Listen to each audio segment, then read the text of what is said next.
Students अभी हम लोग वो क्वालिटेटिव इलेक्ट्रोलाइसिस का जो पार्ट था उसका लास्ट वाला जो फैक्टर था जिसको हम लोग क्या बोलते हैं एक्टिव, भी हम लोग पढ़ेंगे इलेक्ट्रोलाइसिस ऑफ एक्टिव और अटैक्ड इलेक्ट्रोड्स। ये वाला पार्ट बाकी रह गया था।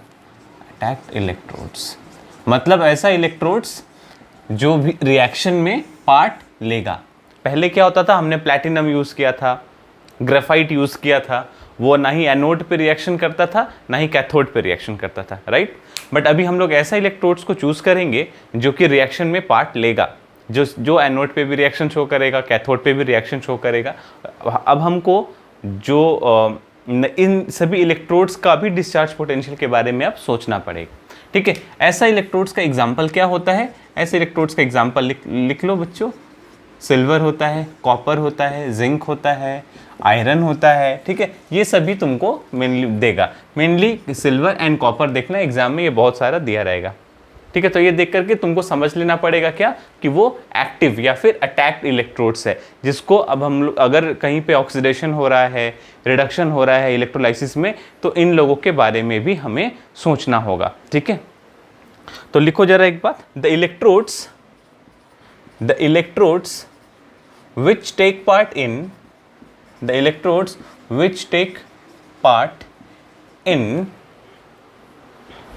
dissolution or deposition by electronation or de-electronation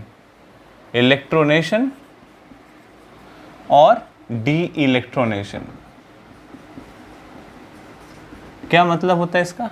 मतलब ऐसा इलेक्ट्रोड्स जो डिसोल्यूशन या फिर डिपोजिशन में पार्ट लेगा बाय इलेक्ट्रोनेशन और डी इलेक्ट्रोनेशन, है ना। इलेक्ट्रोनेशन मतलब रिडक्शन, इलेक्ट्रोनेशन मतलब एडिशन ऑफ इलेक्ट्रॉन मतलब रिडक्शन, डी इलेक्ट्रोनेशन मतलब रिमूवल ऑफ इलेक्ट्रॉन मतलब ऑक्सीडेशन। तो वैसा इलेक्ट्रोड्स जो ऑक्सीडेशन एंड रिडक्शन में पार्ट लेगा ड्यूरिंग इलेक्ट्रोलाइसिस, वैसे इलेक्ट्रोड्स को हम लोग क्या बोलेंगे? एक्टिव और अटैक्ड इलेक्ट्रोड्स। उसका एग्जांपल है silver, copper, zinc, iron. Mainly ये दो को ध्यान में रखना। ये देख करके तुम्हारे दिमाग में आ जाना चाहिए क्या कि अब ये इलेक्ट्रोड्स भी रिएक्शन में पार्ट लेने वाला है, ठीक है। तो चलो इसमें हम लोग एक क्वेश्चन करते हैं इसका। हाँ, लिख लिया ना। अब इसका एक क्वेश्चन करते हैं हम लोग। वीडियो को पॉज करके लिखते रहना जो लिखना है, ठीक है। और जब भी वीडियो देखो साथ में बस ऐसा नहीं कि देखते रह रहे हो, कॉपी पेन निकाल लेना, जिससे हमेशा तुमको भी लिखते रहना पड़ेगा और सॉल्व करते रहना पड़ेगा जो जो क्वेश्चन है, ठीक है। अभी हम लोग करेंगे electrolysis of aqueous copper sulphate solution using copper as electrodes. तो इसका इलेक्ट्रोलाइसिस करना है, कॉपर इलेक्ट्रोड्स लिया है हमने। अब तुम खुद से एक बार ट्राई करो। अच्छा, ये कॉपर इलेक्ट्रोड्स देख करके तुम्हारे दिमाग में क्या आएगा? पहले प्लैटिनम आता था, पहले प्लैटिनम था, ग्रेफाइट था, है ना, मरकरी था, ये सारा क्या था? प्लैटिनम, ग्रेफाइट, मरकरी, ये सभी इनर्ट था। मतलब वो इलेक्ट्रोड अब रिएक्शन में पार्ट नहीं लेगा, उसको लेकर के हमें ज़्यादा कुछ सोचना नहीं है। बट जैसे कॉपर देख लिया, जैसे सिल्वर देख लोगे, जैसे जिंक देख लोगे, तो तुम्हारे दिमाग में आएगा नहीं अब इसका भी हमें डिस्चार्ज पोटेंशियल के बारे में सोचना है, और सोचना होगा प्रिफरेंशियली डिस्चार्ज किसका होगा। एक बात मैं तुमको बता देना चाहता हूँ, कहीं पर भी अगर एक्टिव इलेक्ट्रोड्स दिखता है तुमको, तो याद रखना एक्टिव इलेक्ट्रोड्स कहीं पे भी दिखता है तो उसी इलेक्ट्रोड का, मतलब उसी मेटल का, जैसे कॉपर है ना एक्टिव इलेक्ट्रोड, वही तुम्हारा एनोड पे रिएक्शन होगा और आयंस बन के निकलेगा, और वही आयंस जाकर के कैथोड पे डिपॉजिट होगा, ठीक है। मतलब एनोड पे उसी इलेक्ट्रोड के मेटल का ऑक्सीडेशन होगा और उसी मेटल के आयंस का कैथोड पे रिडक्शन होगा। मैं बता रहा हूँ, ये देखो समझ में आएगा। Electrolysis of aqueous copper sulphate solution using copper as electrodes. तो चलो पहले हम लोग ये सेल को डिज़ाइन कर लेते हैं थोड़ा समझाने के लिए। हाँ, मान लो ये सोल्यूशन लिया हमने कॉपर सल्फेट का, इसमें दो इलेक्ट्रोड्स डाल दिया। क्या है? एक है एनोड और एक है कैथोड, ठीक है। एनोड का टर्मिनल क्या होता है, पॉजिटिव, कैथोड का टर्मिनल क्या होता है, नेगेटिव। और इसको हमने किससे कनेक्ट कर दिया, बाहर एक सेल से कनेक्ट कर दिया, ठीक है। अच्छा, एनोड किस मटेरियल का बना है, अच्छा यहाँ पे स्पेसिफाई नहीं किया है, एनोड कॉपर का है, कैथोड किसका, इलेक्ट्रोड्स बोल दिया, मतलब ये दोनों ही एनोड एंड कैथोड दोनों ही किसका बना होगा, कॉपर का। सॉरी, एनोड भी कॉपर का है एंड कैथोड भी कॉपर का है, दोनों ही। बहुत जगह पे क्या होगा, तुमको बोल देगा कॉपर लिया है एनोड करके एंड सिल्वर लिया है कैथोड करके, अब बताओ इलेक्ट्रोलाइसिस का प्रोडक्ट क्या होगा। तुमको स्पेसिफाई कर दिया रहेगा एनोड किस मटेरियल का लिया है, कैथोड किस मटेरियल का लिया है, बट यहाँ पे इलेक्ट्रोड्स बोला है, इसका मतलब हमारा दोनों ही एनोड एंड कैथोड दोनों ही कॉपर का है ना। तो चलो अभी देखते हैं, हमारे पास कॉपर सल्फेट सोल्यूशन है ना, तो कॉपर सल्फेट सोल्यूशन कैसे आयोनाइज होगा, Cu2+ में एंड SO4 2- में, और यहाँ पे वाटर भी है, ये कैसे आयोनाइज होगा, H+ में एंड OH- आयन में, ठीक है। देख लो, अब सबसे पहले हमको इलेक्ट्रोलाइटिक प्रोडक्ट लिखने का जो रूल था, क्या लिखेंगे हम लोग, एनोड का रिएक्शन लिखेंगे सबसे पहले।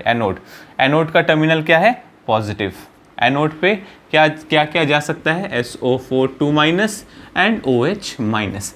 अब इन दोनों में से देखना है डिस्चार्ज पोटेंशियल कम किसका है, उसके पहले रुको, क्या ये जो एनोड है, अभी एनोड किसका बना है, कॉपर का बना है, तब हमको इसके साथ साथ कॉपर को भी सोचना पड़ेगा, यही है एक्टिव इलेक्ट्रोड्स, हम लोग इसको इग्नोर नहीं कर सकते, इसको भी सोचना पड़ेगा। तो तुम डिस्चार्ज पोटेंशियल का सीरीज देखोगे, वहाँ पे कॉपर का डिस्चार्ज पोटेंशियल सबसे कम होता है, तो एनोड पे किसका ऑक्सीडेशन होगा, कॉपर का।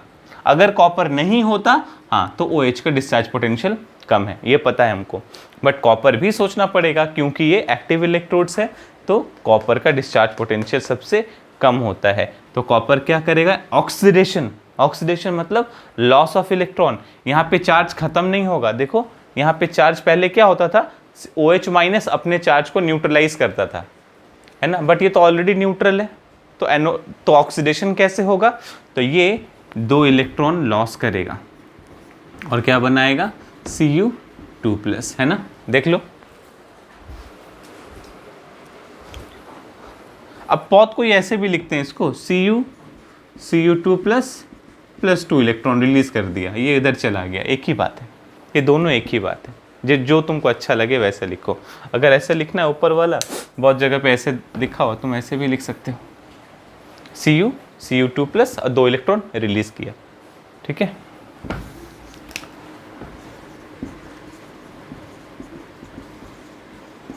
इसका मतलब ये जो हमारा एनोड था, यहाँ से कॉपर निकल करके यहाँ पे आ गया, Cu2+ करके आ गया, यहाँ से निकलता जा रहा है, Cu2+ होता जा रहा है ना।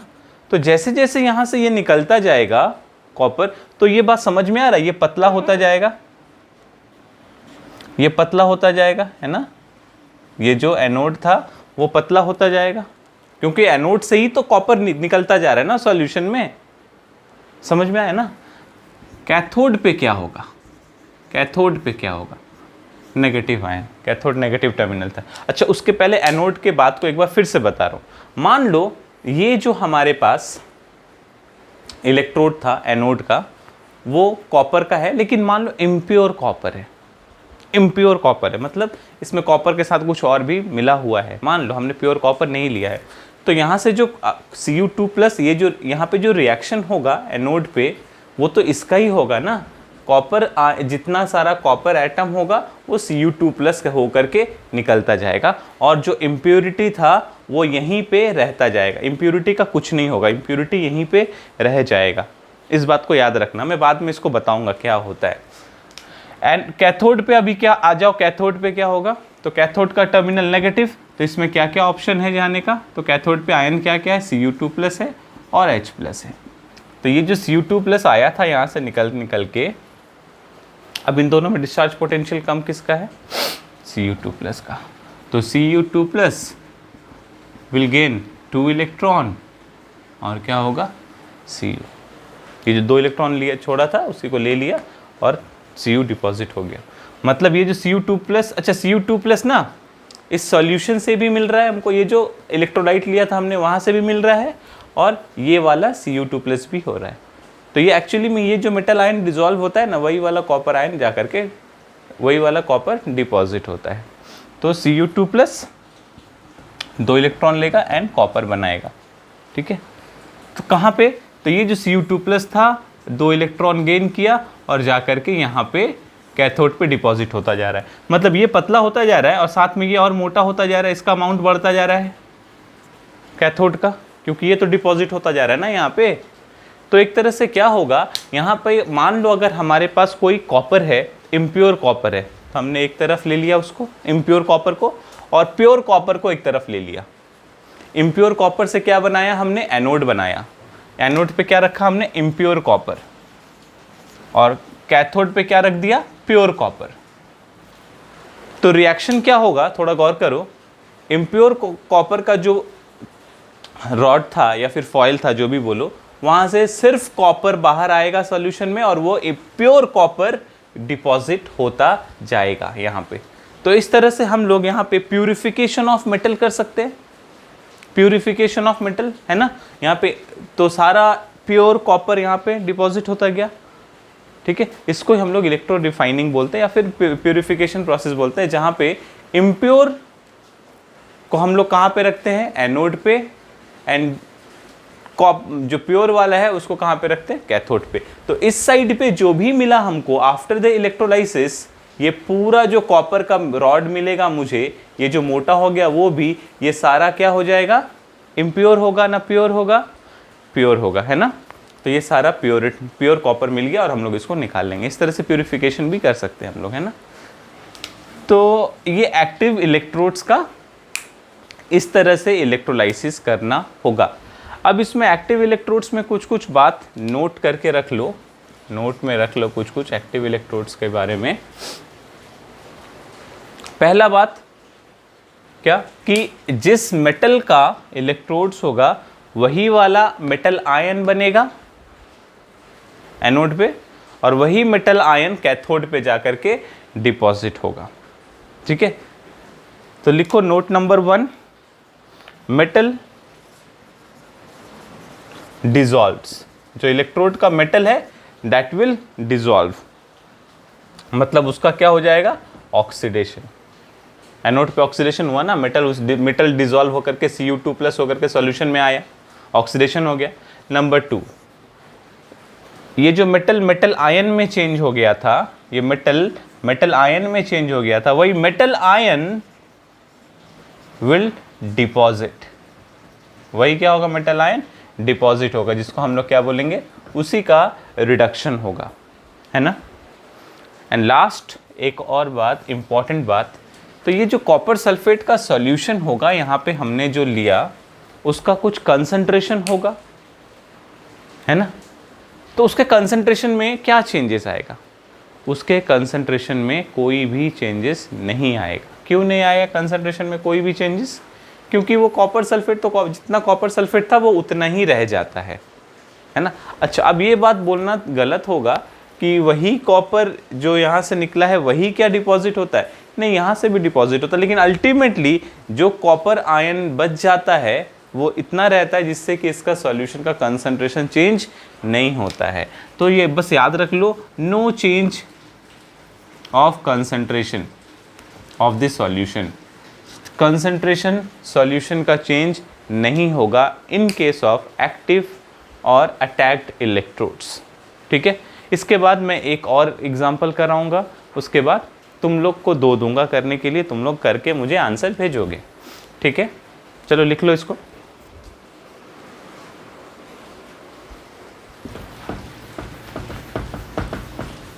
खुद से करते जाओगे, इसमें कोई भी प्रॉब्लम नहीं है। जहाँ नहीं समझ में आएगा एक बार और देखो वीडियो, फिर बताओ मुझे कहाँ प्रॉब्लम है। चलो एक और करते, electrolysis of aqueous NaCl solution using, अब चलो दूसरा एक्टिव इलेक्ट्रोड लेते हैं, क्या था, सिल्वर, यूजिंग सिल्वर इलेक्ट्रोड्स, ठीक है। Electrolysis of aqueous NaCl solution using silver electrodes. फिर से सेल को डिज़ाइन कर लो, हमने NaCl का सॉल्यूशन लिया है, ये उसमें इलेक्ट्रोड्स भी ले लिया है। इलेक्ट्रोड्स किसका है? तो सिल्वर का है, मतलब एनोड भी सिल्वर का है एंड कैथोड भी सिल्वर का है ना। हमने एक बैटरी से लगा दिया। पहले रिएक्शन लिख लेते क्या क्या हो रहा होगा, क्या क्या आयंस है। NaCl किस में डिसोसिएट होगा? Na+Cl-, वाटर का पता ही है, H+ एंड OH-। एनोड पे रिएक्शन क्या होगा? काम की बात करो, एनोड पे रिएक्शन क्या होगा? जैसे तुम्हारे दिमाग में, जैसे तुमने आंखों से देखा सिल्वर इलेक्ट्रोड्स, तुम्हारे दिमाग में क्या बात आना चाहिए? एक बहुत अच्छा कॉम्बिनेशन होता है आंख से दिमाग का। देखा और दिमाग से सोचो क्या होगा। ये सिल्वर इलेक्ट्रोड्स लेने से क्या होगा? एक्टिव इलेक्ट्रोड्स, हाँ राइट, एक्टिव इलेक्ट्रोड। तो हमें अब सोचना पड़ेगा, ये एक्टिव इलेक्ट्रोड्स भी रिएक्शन में पार्ट लेगा, हमें ये सोचना पड़ेगा। हमने नोट में 3 बात पढ़ा था, क्या? एक्टिव इलेक्ट्रोड्स का ही ऑक्सीडेशन होगा और वही आयंस जाकर के डिपॉजिट होता जाएगा, राइट, यही ना। और सॉल्यूशन के कंसंट्रेशन में कोई भी चेंज हाँ नहीं आएगा। एनोड का देखो थोड़ा क्या होगा। एनोड का टर्मिनल क्या होता है? पॉजिटिव। उसमें क्या क्या जा सकता है? Cl-, OH-। अब इन दोनों में किसका डिस्चार्ज पोटेंशियल कम है? वही जाएगा ना एनोड पे। नहीं, ये तो सोचना ही नहीं हमें, ये दोनों। और एक चीज़ सोचना है क्या? क्योंकि ये एक्टिव इलेक्ट्रोड है तो हमें यहाँ पे सिल्वर को भी कंसिडर करना पड़ेगा। अब इन तीनों में इलेक्ट्रोकेमिकल सीरीज देखो, ये इसका डिस्चार्ज पोटेंशियल सबसे कम है तो सिल्वर जाएगा। सिल्वर क्या होगा? इलेक्ट्रॉन लॉस करेगा और क्या बनाएगा? Ag+। ठीक है। कैथोड पे, कैथोड तो बहुत आसान है क्या? अच्छा, तुम ऐसे भी लिख सकते हो, माइनस इधर नहीं दे करके इलेक्ट्रॉन यहाँ पे लिख दिया। कैथोड पे क्या होगा? तो कैथोड का टर्मिनल नेगेटिव है तो हमारे पास सर Na+ है और क्या है? H+ है। डिस्चार्ज पोटेंशियल कम किसका है? डिस्चार्ज पोटेंशियल कम किसका है? H+ का। लेकिन हम वही सोचेंगे क्या? एक मिनट रुक जाओ। मतलब यहाँ पे जो सिल्वर था, एनोड के रिएक्शन को फिर से देखो एक बार। यहाँ पे जो सिल्वर था वो Ag+ होकर के निकला, Ag+ होकर के निकलता आया यहाँ पे, है ना। तो हमारे पास अब तो ये भी देखना होगा ना सर, Na+ था, H+ था, एक और चीज़ आ गया तो Ag+। इसलिए पहले बोलते हैं क्या? एनोड के रिएक्शन को लिखो। अगर एनोड का रिएक्शन नहीं लिखा होता तो ये जो Ag+ तुम्हें मिला था वो तुम सोच भी नहीं पाते। तो Ag+ भी है हमारे पास। अब डिस्चार्ज पोटेंशियल इन तीनों में किसका कम है? Ag+ का। तो silver ion will gain electron और सिल्वर, मतलब यहाँ से जो सिल्वर आयन निकलता आया वो जा कर के यहाँ पे हो गया, यहाँ पे डिपॉजिट हो गया। और बाई टाइम ये पतला होता जाएगा क्योंकि यहाँ से सिल्वर निकलता जा रहा है, और बाई टाइम और यहाँ पे ये मोटा होता जाएगा है ना। फिर से अगर मान लो हमारे पास यहाँ पे इम्प्योर सिल्वर है तो इम्प्योर सिल्वर के रॉड से हमें प्योर सिल्वर निकालना है, तो क्या करेंगे? इम्प्योर वाले को एनोड पे रख देंगे और प्योर सिल्वर को कैथोड पे रख देंगे। इम्प्योर को एनोड पे रख दिया हमने एंड प्योर वाले को कैथोड पे रख दिया और एक सर्किट से कनेक्ट कर दिया और इलेक्ट्रिसिटी पास करेंगे तो रिएक्शन क्या होगा? तो यहाँ से Ag जो प्योर वाला था सिल्वर, Ag+ होकर के निकलता जाएगा। यहाँ पे जो जितना भी सिल्वर था सिर्फ सिल्वर Ag+ होकर के निकलता जाएगा और सोल्यूशन में जैसे Ag+ आएगा प्योर वाला वो यहाँ पे कैथोड में जाकर के ये रिएक्शन के थ्रू यहाँ पे सिल्वर डिपॉजिट हो जाएगा और ये पतला होता जाएगा और जो इम्प्योर रहेगा वो बच जाएगा यहाँ पे। उसके बाद रिएक्शन बंद हो जाएगा, हम लोग उठा करके इसको ले लेंगे, सिल्वर को ले लेंगे, है ना। तो इस तरह से प्यूरिफिकेशन भी हो रहा है। तो जहाँ पे हमने इम्प्योर वाले को रखा था एनोड पे, प्योर वाले को रखा था कैथोड पे, और सारा जैसे इलेक्ट्रिसिटी पास करेंगे सारा यहाँ से सिल्वर निकल के यहाँ पे जाएगा और ये पूरा का पूरा ये जो मिलेगा ये पूरा प्योर मिलेगा। ठीक है, तो ये हुआ नेट, ये हुआ हमारा रिएक्शन। और क्या प्रोडक्ट मिला?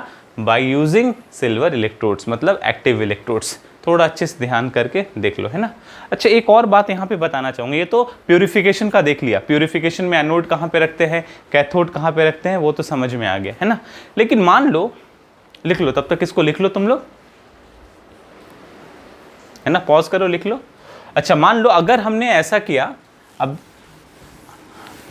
गोल्ड का बहुत सुने होगे, लड़कियां यूज करती है ना, देखोगे गोल्ड का ऑर्नामेंट्स, है ना, बहुत कोई नहीं यूज करता है, तो गोल्ड का एक लेयर दिया हुआ रहता है, गोल्ड का हुआ, सिल्वर का हुआ, किसी भी एक मेटल का लेयर देना है किसी दूसरे मेटल पे, ठीक है। मान लो सिल्वर पे हमें ये मान लो सिल्वर है ना, तो इसके ऊपर गोल्ड का लेयर देना है, सिल्वर पे हमें गोल्ड का लेयर देना है, ठीक है। इसको हम लोग क्या बोलते हैं, इलेक्ट्रोप्लेटिंग, इलेक्ट्रोप्लेटिंग,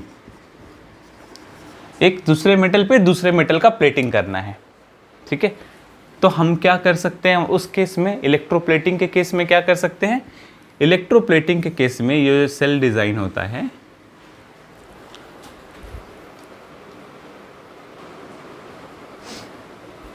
मान लो एक ऐसे सेल में हमने, अब देखो इलेक्ट्रोप्लेटिंग को थोड़ा समझा रहे, हमें गोल्ड का लेयर देना है, मान लो गोल्ड का लेयर देना है हमको, मान लो एक मेटल है हमारे पास, इसके ऊपर जो हम लोग लेयर देंगे वो किस चीज़ का लेयर देंगे, मान लो गोल्ड का देंगे, है ना। तो कहाँ पे गोल्ड का रखेंगे, एनोड पे ना कैथोड पे, और ये जो अंदर वाला है मेटल, मान लो ये कॉपर का ही है, मान लो ये कॉपर का ही है ना, तो कॉपर पे गोल्ड का लेयर देना है हमें, ठीक है, या फिर सिल्वर पे गोल्ड का लेयर देना है हमें, तो सिल्वर कहाँ रखेंगे, मतलब किस इलेक्ट्रोड पे रखेंगे, मतलब कैथोड पे ना एनोड पे, और जिसका लेयर देना है, जैसे यहाँ पे हमने गोल्ड का लेयर देना है, तो गोल्ड को कहाँ पे रखना है, एनोड पे ना कैथोड पे, है ना। तो उसको देखो, तो अगर हम, तो जिसका लेयर देना है, सपोज गोल्ड का लेयर देना है, तो उसको हमें कहाँ रखना पड़ेगा, एनोड पे रखना पड़ेगा। एनोड पे क्या रख दिया हमने, गोल्ड को रख दिया। और मान लो सिल्वर है ना, सिल्वर का देना है हमें, तो हमें कहाँ रखेंगे, सिल्वर को कैथोड पे रखेंगे, सिल्वर को कहाँ रखेंगे हम, कैथोड पे रखेंगे।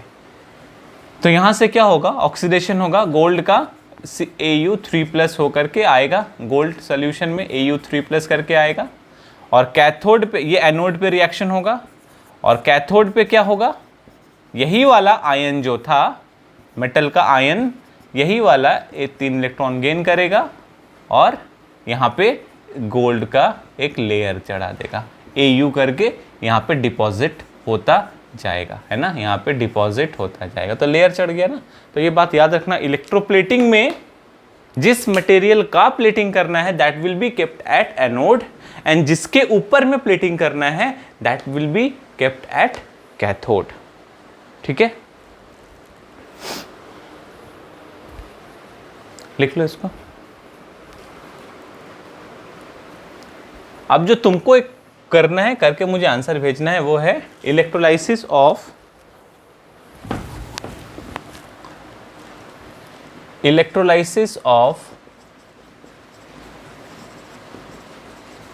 Copper nitrate, aqueous copper nitrate, है ना, यूजिंग कॉपर इलेक्ट्रोड्स, ठीक है। अच्छा, चेंज कर देते हैं, कॉपर इलेक्ट्रोड नहीं देते हैं, using copper as cathode and silver as anode, ठीक है। Copper as cathode and silver as anode by using copper as cathode and silver as anode.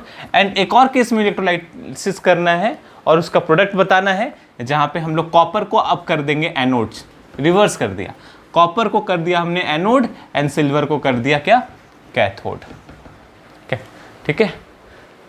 पहले केस में कैथोड किसका बना होगा, कॉपर का, एनोड किसका बना होगा, सिल्वर का।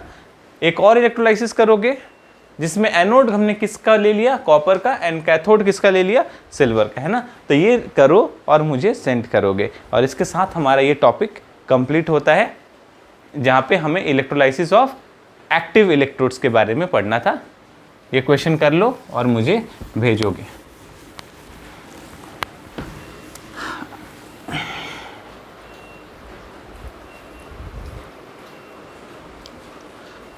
अभी तक हमने क्या कंप्लीट किया है, इलेक्ट्रोलाइसिस का क्वालिटेटिव एस्पेक्ट, मतलब हमने इलेक्ट्रोलाइटिक सेल में इलेक्ट्रोलाइसिस इलेक्ट्रिसिटी पास कराया, तो हमारा एनोड पे क्या रिएक्शन हुआ, कैथोड पे क्या रिएक्शन हुआ, कैथोड पे क्या मिला, क्या लिबरेट हुआ, एनोड पे क्या जाकर के डिस्चार्ज हो रहा था, ये हमें अभी तक पता चला। तो इसको हम लोग क्या बोलेंगे, फर्स्ट पार्ट क्वालिटेटिव एस्पेक्ट। इसके बाद हमें क्या पढ़ना है, क्वांटिटेटिव एस्पेक्ट, मतलब जो मिला, सपोज कर लो सिल्वर डिपॉजिट हुआ, कॉपर मिल रहा है, सोडियम मिल रहा है ना, तो उसमें क्या हो रहा है, हमें कितना इलेक्ट्रिसिटी पास कराया हमने तो कितना डिपॉजिट हो रहा है, या फिर इतना ग्राम डिपॉजिट करने के लिए कितना इलेक्ट्रिसिटी पास कराना पड़ेगा।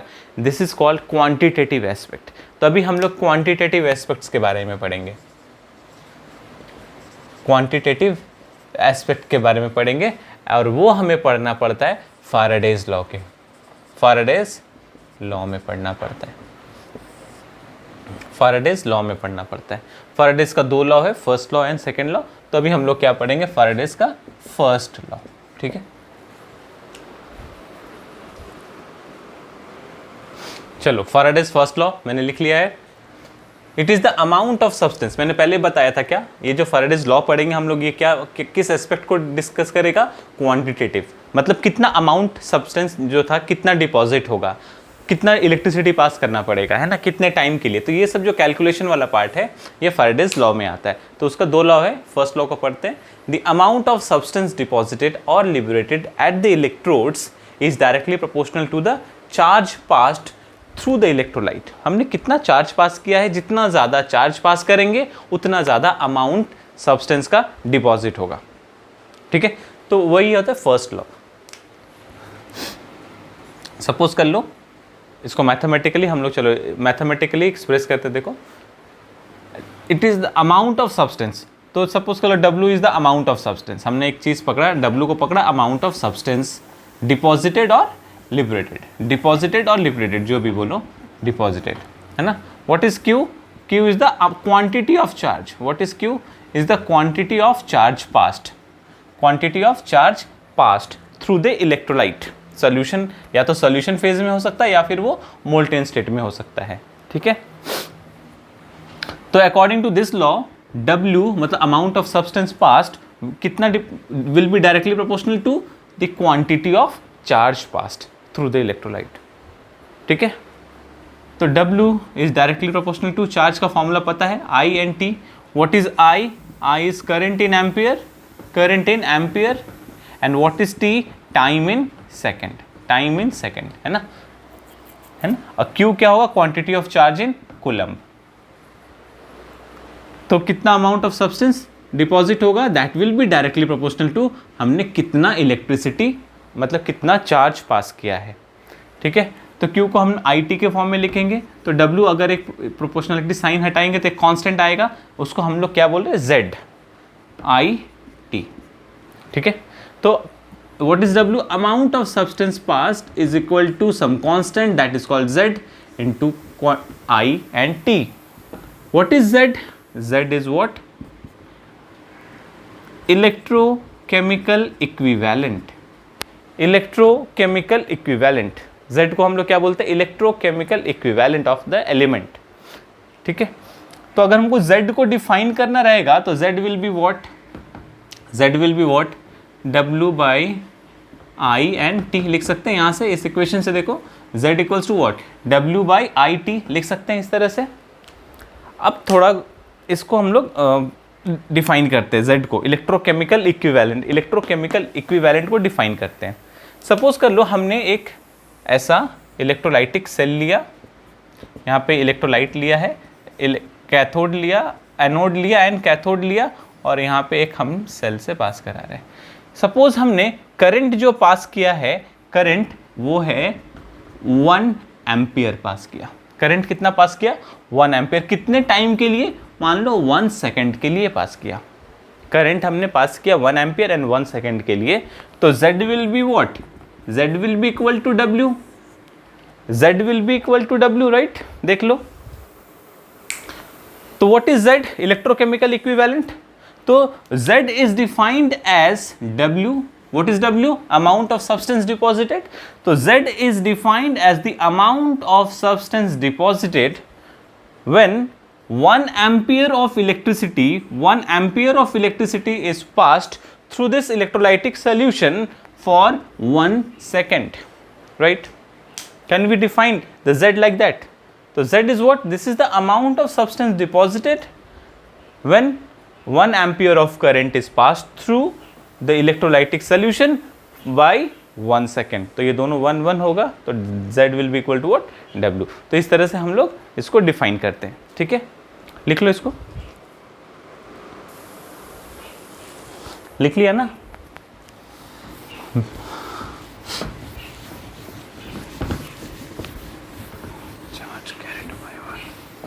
कुछ अब नोट पढ़ते हैं ना, नोट लिख लो, note number 1.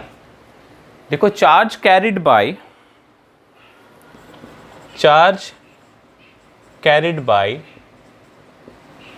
1 mole of electron is equal to 1 Faraday. Charge carried by 1 mole of electron is equal to 1 Faraday. जैसे यहाँ पे हमने देखा था Na प्लस जो था 1 मोल इलेक्ट्रॉन लेकर Na, है ना? तो हम लोग क्या बोल सकते हैं? 1 मोल सोडियम आयन, यहाँ पे 1 मोल sodium ion requires 1 mole electron, और ये जब 1 मोल सोडियम आयन 1 मोल इलेक्ट्रॉन लेकर के 1 मोल सोडियम एटम डिपॉजिट करता है. देखो, 1 मोल सोडियम एटम डिपॉजिट करता है. तो 1 मोल इलेक्ट्रॉन का जो चार्ज होगा, 1 मोल इलेक्ट्रॉन का जो चार्ज होगा, charge carried by 1 mole of electron, उसी को हम लोग बोलते हैं 1 फैराडे. अच्छा, देखते हैं तो ये वैल्यू क्या है इसका. तो 1 मोल इलेक्ट्रॉन मतलब कितना हो, इलेक्ट्रॉन 6.022 इंटू 10⁻23, और एक इलेक्ट्रॉन का कितना चार्ज होता है, 1.6 इंटू 10⁻−19 कूलम, राइट. तो ये charge, this is the amount of the charge carried by 1 mole of electron. 1 electron का इतना चार्ज होता है, तो 1 मोल इलेक्ट्रॉन का कितना चार्ज होगा, तो 1 मोल में कितना इलेक्ट्रॉन होता है, इतना मल्टीप्लाई करो तो कितना आएगा, ये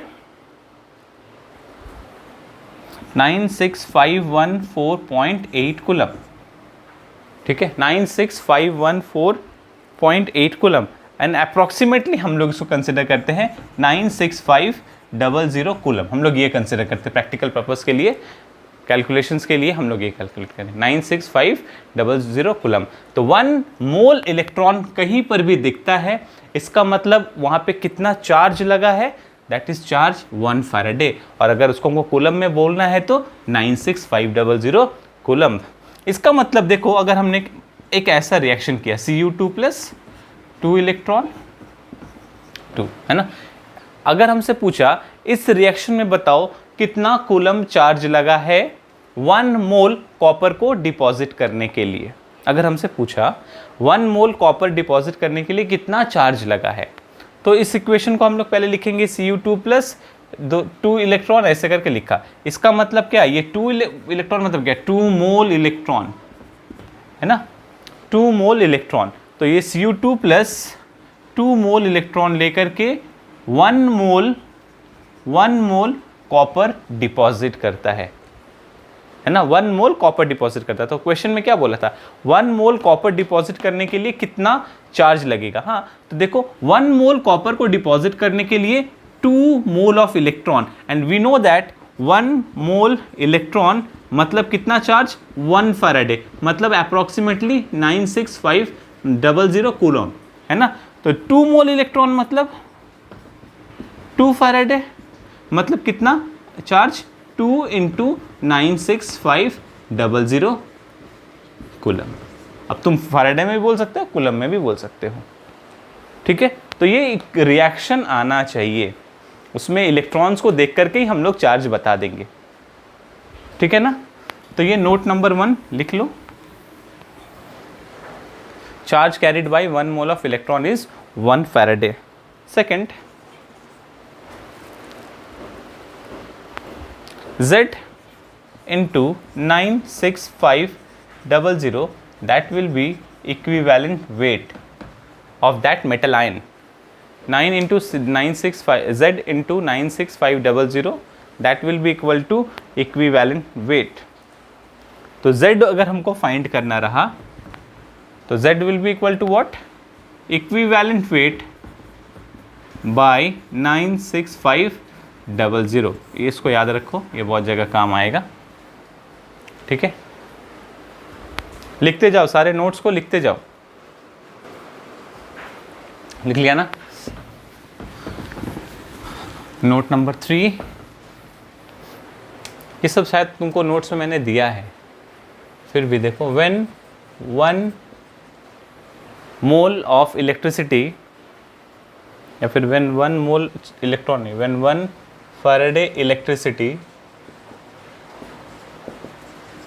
is passed through the solution, then amount of substance deposited,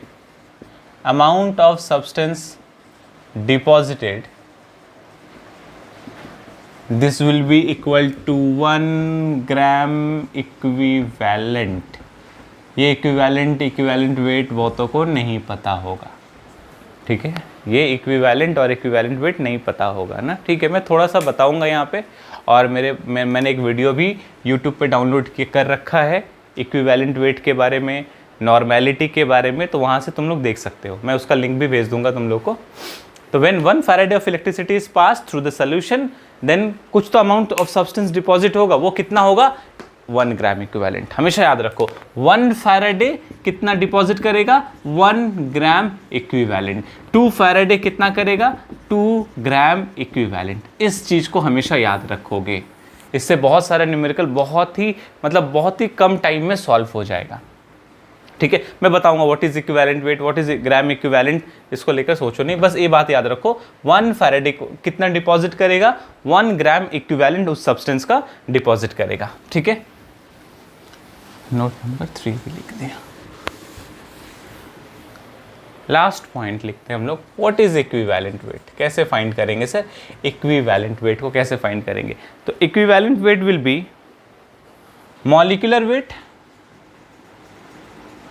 और एटॉमिक वेट, मॉलिक्यूलर वेट और एटॉमिक वेट, या फिर उस आयन का वेट जो भी होगा, that will be divided by number of electrons gained और लॉस्ट।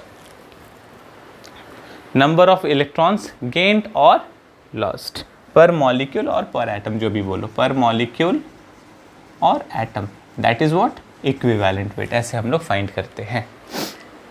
फॉर्मूले को देख लो, एक एक करके करेंगे, जब न्यूमेरिकल्स करेंगे तब सब चीज़ क्लियर होगा।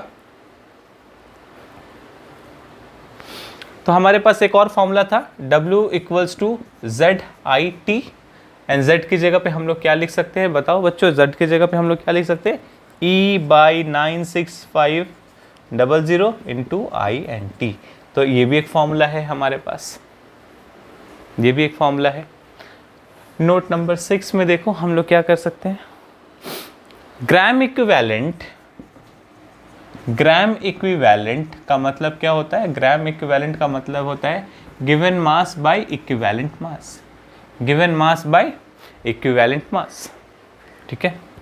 W की जगह पे हम लोग क्या लिख सकते हैं? ये पूरा E/96500 × IT, ये सिर्फ W की जगह पे ये पूरा लिखा, और नीचे में तो था ही ना E, ये वाला, ये E कैंसिल होगा, तो gram equivalent will be equal to IT/96500, and IT को हम लोग Q से कर सकते हैं, तो 96500, this will be what number of gram equivalent, number of gram equivalent will B Q/96500,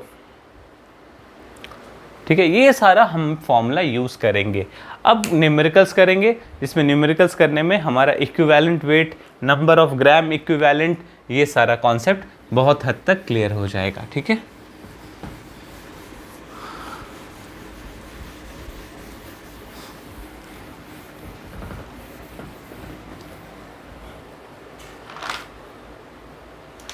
चलो क्वेश्चन नंबर 1।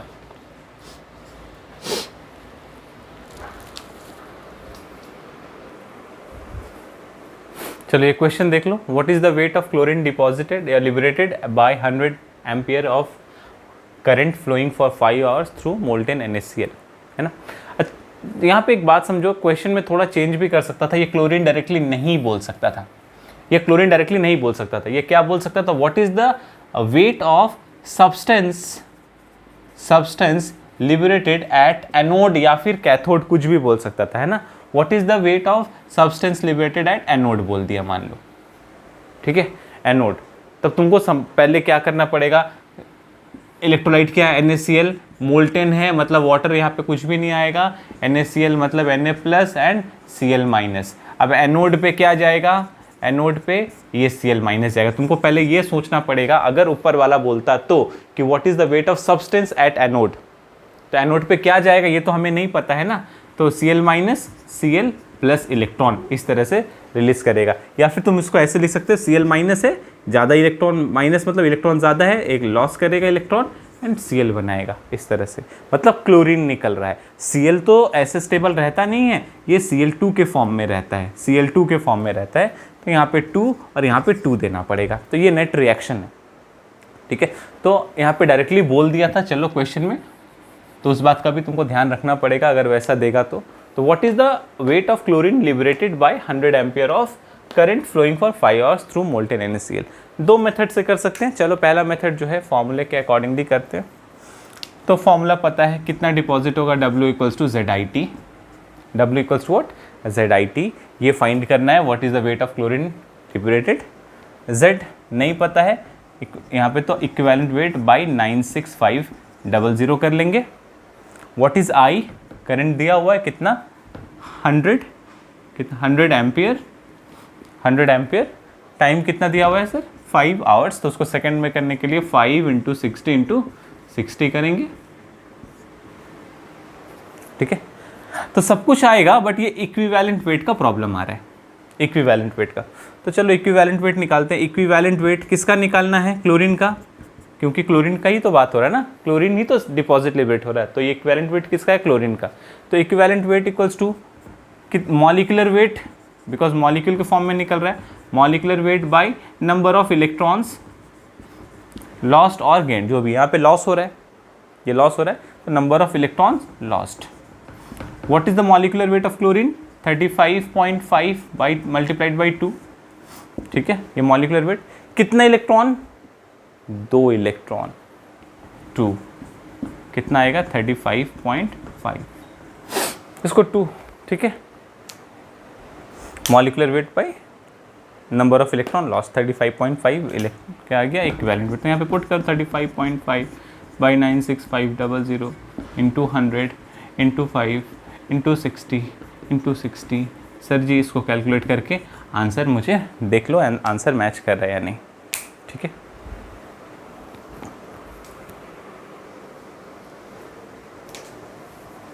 ये कैंसिल करोगे तो आएगा 662.17 ग्राम। ये मेरे पास आंसर था, 662.17 ग्राम इसका आंसर आएगा। तो ये इंपॉर्टेंट बात क्या सीखने को मिला, इक्विवेलेंट वेट। किसका इक्विवेलेंट वेट निकालना है, तो जो डिपॉजिट हो रहा है, कौन डिपॉजिट हो रहा है या फिर कौन लिबरेट हो रहा है, क्या चीज़, क्लोरीन। तो हमने इक्वेशन लिखा जिस फॉर्म में वो निकलेगा, क्लोरीन।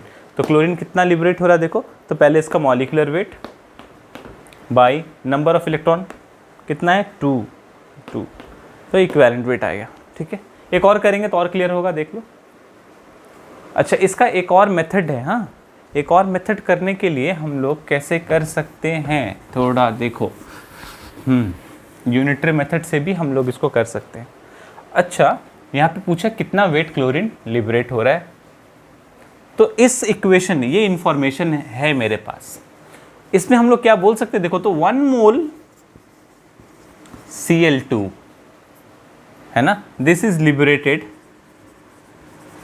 बाय 2 मोल इलेक्ट्रॉन, इसको मोल भी तो बोल सकते हैं ना, 2 मोल इलेक्ट्रॉन, ठीक है। अगर इसको 1 मॉलिक्यूल बोलोगे तो यहाँ पे 2 इलेक्ट्रॉन्स बोलना पड़ेगा, याद रखो। अगर इसको 1 मॉलिक्यूल के टर्म में लोगे तो ये 2 इलेक्ट्रॉन लेना पड़ेगा, बट इसको अगर 1 मोल लोगे तो ये 2 मोल होगा, ठीक है, 2 मोल इलेक्ट्रॉन।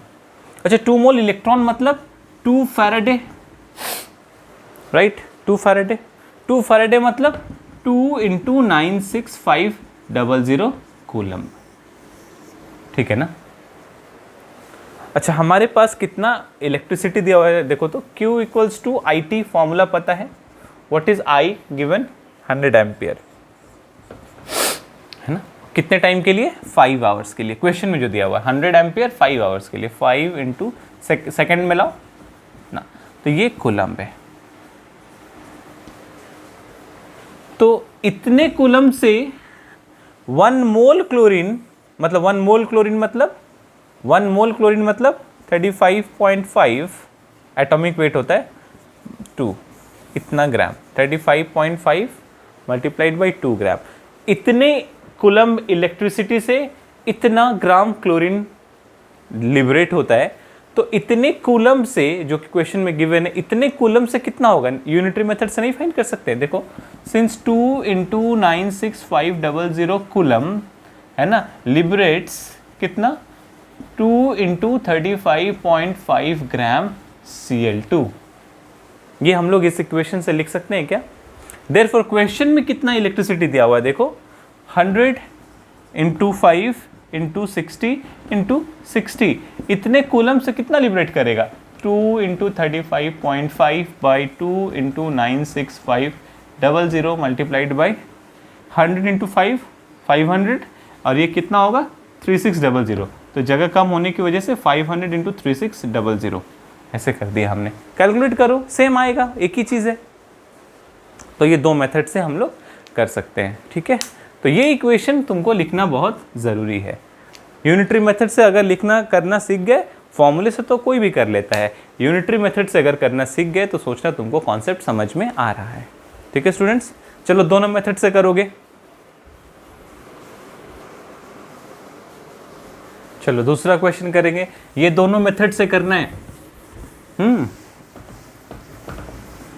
अब थोड़ा थोड़ा समझ में आ रहा है क्या। चलो दूसरा करते हैं, अभी और भी मजा आएगा। देखो क्वेश्चन लिख लेता हूं मैं।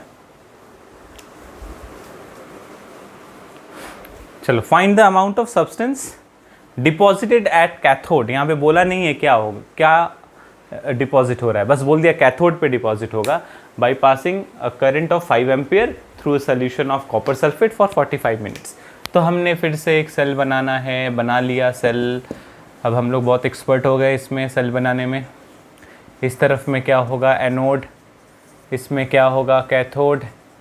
हम क्या लगाएंगे, यहाँ पे एक सेल लगा देंगे। वाह, इलेक्ट्रोलाइटिक सेल डिज़ाइन कर लिया। इस सॉल्यूशन में क्या है sir, copper sulphate. Copper sulphate कैसे आयनाइज होगा, Cu2 प्लस SO4, हाँ 2 minus, H2O, H plus and OH minus. लिख लिया। कैथोड का बोला है तो सिर्फ कैथोड लिखेंगे, और यहाँ पे इलेक्ट्रोड्स के बारे में कुछ भी नहीं बोला है, कैसा इलेक्ट्रोड है, एक्टिव इलेक्ट्रोड नहीं, नट, कुछ भी नहीं बोला है। तो अगर कहीं पे कुछ नहीं बोला है तो we will consider it as inert electrodes. Okay, तो हम लोग कैथोड पे क्या जाएंगे, कैथोड पे क्या जाएगा, कैथोड का टर्मिनल नेगेटिव पे पॉजिटिव जाएगा। क्या क्या ऑप्शन है, Cu2 प्लस है एंड H प्लस है। किसका डिस्चार्ज पोटेंशियल कम है, तो सर H प्लस का डिस्चार्ज पोटेंशियल कम नहीं है, Cu2 प्लस का। Cu2 प्लस 2 इलेक्ट्रॉन गेन करके न्यूट्रलाइज करके कॉपर में, Cu2 प्लस यहाँ पे कॉपर में कैथोड पे डिपॉजिट होता जाएगा, है ना। तो अभी हमको पता चला क्या डिपॉजिट होने के बारे में बात कर रहा था, कॉपर का। तो बताओ कितना कॉपर डिपॉजिट होगा इस इलेक्ट्रोलाइटिक सेल में जब हम लोग इलेक्ट्रिसिटी पास करेंगे, 5 एम्पियर का करंट पास करेंगे 45 मिनट्स के लिए। तो कितना कॉपर डिपॉजिट होगा, ठीक है। तो W इक्वल्स टू ZIT, दोनों मेथड से करना है। W इक्वल्स टू ZIT, पहले फॉर्मूले से कर लेते हैं और उसके बाद यूनिटरी मेथड से करेंगे। W इक्वल्स टू ZIT, ये W फाइंड करना है कितना कॉपर डिपॉजिट होगा, और Z का फॉर्मूला पता है तुमको, 96500। What is current, current 5 ampere, 5 time, कितने टाइम के लिए, टाइम 45 मिनट्स। हम लोग उसको सेकंड्स में कन्वर्ट कर लेंगे। हाँ फिर से प्रॉब्लम सर, इक्विवेलेंट वेट, तो इक्विवेलेंट वेट इस इक्वेशन से ही पता चल जाएगा। देखो equivalent weight equals to atomic weight और मॉलिक्यूलर वेट, कुछ भी, या एटम है तो एटॉमिक वेट लेंगे, atomic weight by number of electrons gained और लॉस, जो भी है कितना electron, 2, number of electrons gained और लॉस 2 है ना। तो एटॉमिक वेट कितना होता है कॉपर का, 63.5। याद तो तुम लोगों को कॉपर का एटॉमिक वेट नहीं होगा, फिर याद कर लो 63.5/2, ये क्या आ गया, इक्विवेलेंट वेट। अच्छा, तो हम लोग यहाँ पे लिख सकते हैं ना 63.5/2 लिख दिया equivalent weight, multiplied by 96500 multiplied by 5 into 45 into 60। ठीक है, कर लिया। हाँ चलो कैलकुलेट कर लेते हैं इसको इससे कैंसिल करोगे, कैंसिल इसको यहाँ पे कैंसिल करोगे, देखो एकदम मेरा कैलकुलेशन कितना फास्ट है, 4.44 ग्राम। देखा, ऐसे कैलकुलेशन करना पड़ेगा, देखोगे आंसर बताओगे। ये मेरे पास ऑलरेडी कैलकुलेट किया हुआ था। सो 4.44 ग्राम ये कॉपर डिपॉजिट होगा। ये फर्स्ट मेथड से किया। यूनिटरी मेथड से खुद से एक बार ट्राई करो, मैं तो करूँगा ही, देख लेना, लेकिन खुद से एक बार ट्राई कर लो यूनिटरी मेथड से। हाँ, ये लिख लिया ना। चलो सेकंड मेथड से हम लोग करते हैं, यूनिटरी मेथड से कॉपर कितना डिपॉजिट होगा, यही तो ये पहले बताओ कॉपर यहाँ पे कितना डिपॉजिट हो रहा है, 1 मोल। कब, जब 2 मोल इलेक्ट्रॉन मतलब 2 फैराडे इलेक्ट्रिसिटी पास कर रहे हैं तो, ठीक है, 2 फैराडे से 1 मोल हो रहा है, मतलब 2 फैराडे मतलब 2 इंटू 96500 कूलम्ब ऑफ इलेक्ट्रिसिटी से 1 मोल कॉपर, 1 मोल कॉपर मतलब 63.5 ग्राम कॉपर डिपॉजिट हो रहा है। तो हमारे पास कितना एक कूलम्ब इलेक्ट्रिसिटी दिया हुआ है, Q equals to IT, I कितना है 5 एम्पियर, करंट टाइम कितने के लिए है 45 इंटू 60 सेकेंड मिलाना पड़ेगा ना। तो इतने कूलम्ब में इतना डिपॉजिट हो रहा है, तो 5 इंटू 45 इंटू 60 कूलम्ब में कितना डिपॉजिट होगा। तो क्या करेंगे इसको हम लोग कैलकुलेट करने के लिए 63.5/2 इंटू 96500 इंटू 5 इंटू 45 इंटू 60, इतना। अब इसको कैलकुलेट तुम लोग जल्दी से कर लो, तुम लोग को भी आ गया हो कैलकुलेट करना। ये करके कितना आएगा बोलो, 4.44 ग्राम। हाँ तुमको भी आ गया 4.44 ग्राम। ठीक है, तो समझ में आया ना। तो ये दोनों मेथड से हम लोग कैलकुलेट कर सकते हैं, याद रखो, कर लो। अच्छा, अगर यहाँ पे सपोज कर लो हमारे पास टाइम पूछ रहा है, सपोज कर लो कुछ एक, मैं इसी क्वेश्चन को थोड़ा मॉडिफाई कर रहा हूँ। अगर मान लो हमारे पास सब्सटेंस कितना डिपॉजिट हुआ है, मान लो वो गिवन है, सपोज कर लिया 45 gram of substance is deposited at cathode by the passage of, मान लो 45 gram 45 gram of 45 gram of copper is deposited at the cathode. या फिर इसके बाद वाला क्वेश्चन नोट्स में देखो ना कितना, 1.18 ग्राम ऑफ कॉपर ना, ऐसा ही कुछ है शायद, 1.18 gram of copper is deposited at cathode by the passage of 5 ampere of current, है ना, कितना है 5 एम्पियर दिया हुआ है, नहीं 2 ampere, 2 ampere of current through the solution. तो उसके लिए कितना टाइम लगेगा, है ना, बोला कि 2 एम्पियर ऑफ करंट को अगर हम लोग इलेक्ट्रोलाइटिक सेल से पास करेंगे तो 1.18 ग्राम ऑफ कॉपर को डिपॉजिट होने के लिए कितने टाइम तक करंट को पास करना पड़ेगा। तो ये है ना। तो सर यहाँ पे W इक्वल्स टू ZIT फिर से लगाएंगे हम लोग। W गिवन है 1.18 ग्राम, Z इक्विवेलेंट वेट बाई 96500, वहाँ पे Cu2 प्लस आयन गिवन है क्वेश्चन में, Cu2 प्लस 2 इलेक्ट्रॉन लोगे तो Cu होगा ना। अच्छा, I कितना दिया हुआ है, 2 एम्पियर दिया हुआ है, टाइम निकालना है, ये टाइम फाइंड करना है ना। और ये क्या है इक्विवेलेंट वेट, तो इक्विवेलेंट वेट तो निकालना आ गया ना। इक्विवेलेंट वेट विल बी, इसका कितना है atomic weight, atomic weight by number of electrons gained और लॉस्ट। एटॉमिक वेट कितना है 63.5, नंबर ऑफ इलेक्ट्रॉन्स कितना लॉस या गेन हो रहा है 2, तो ये पता चल जाएगा 63.5 by 2 96500 into 2 ampere into time, और ये सब्सटेंस कितना है 1.18 ग्राम। तो यहाँ से टी नहीं फाइंड होगा। अच्छा, जो टी फाइंड होगा वो किस में आएगा, सेकंड में आएगा, है ना। उसको किस में, देखो उसमें बोला है find the time in minutes, तो मिनट्स में चेंज करने के लिए क्या करना पड़ेगा, अब सेकंड्स में आया है, उसको मिनट में चेंज करने के लिए क्या करना पड़ेगा, ये तो मुझे शायद नहीं बताना पड़ेगा, डिवाइडेड बाई 60, है ना। ठीक है, तो चलो ये ऐसा ही कुछ क्वेश्चन नंबर 3 था जो नोट्स में दिया हुआ है, देख लेना उसको।